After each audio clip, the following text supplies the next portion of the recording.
నమస్తే, welcome to Andhraprabha life. నేను సరిత.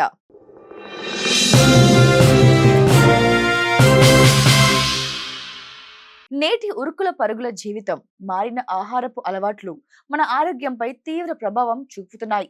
ముఖ్యంగా కాలేయ సంబంధిత సమస్యలు ప్రపంచవ్యాప్తంగా కలవరపెడుతున్నాయి. అయితే కాలేయ వ్యాధులు పురుషులతో పోలిస్తే మహిళల్లో ఎందుకు భిన్నంగా ఉంటున్నాయి? కొందరిలో వ్యాధి తీవ్రత ఎందుకు ఎక్కువగా ఉంటుందో, ఈ ప్రశ్నలకు సమాధానంగా తాజా పరిశోధన ఒకటి కీలక విషయాలను వెల్లడించింది. కాలేయంలో ఉండే అనేక ప్రత్యేక రిసెప్టర్ మహిళల్లో కాలేయ వ్యాధి ముప్పును పెంచుతున్నట్లు శాస్త్రవేత్తలు గుర్తించారు.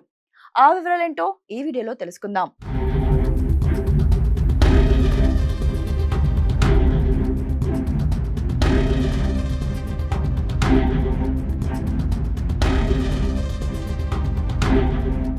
సాధారణంగా కాలేయంలో కొవ్వు పెరిగిపోవడానికి ఫ్యాట్ లివర్ అంటాం. ఇది ముదిరితే మెటబాలిక్ డిస్ఫంక్షన్ అసోసియేటెడ్ సిప్టో హైపటైటిస్ గా మారుతుంది.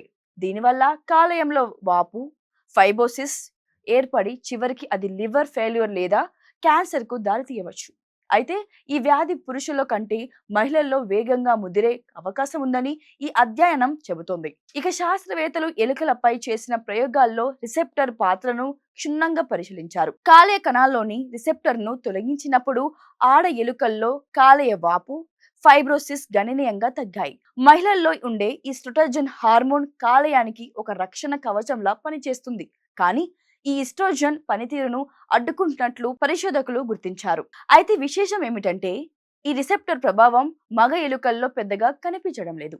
అంటే ఈ వ్యాధి పెరుగుదల అనేది స్త్రీ పురుషుల్లో వేరువేరు జీవక్రియల ద్వారా జరుగుతుందని స్పష్టమైంది. కేవలం జంతువులోనే కాదు, మానవుల జన్యువులను విశ్లేషించినప్పుడు కూడా వాటిలో ఉండే కొన్ని మార్పులు మహిళల్లో కాలేయ వ్యాధుల ముప్పును పెంచుతున్నట్లు తేలింది.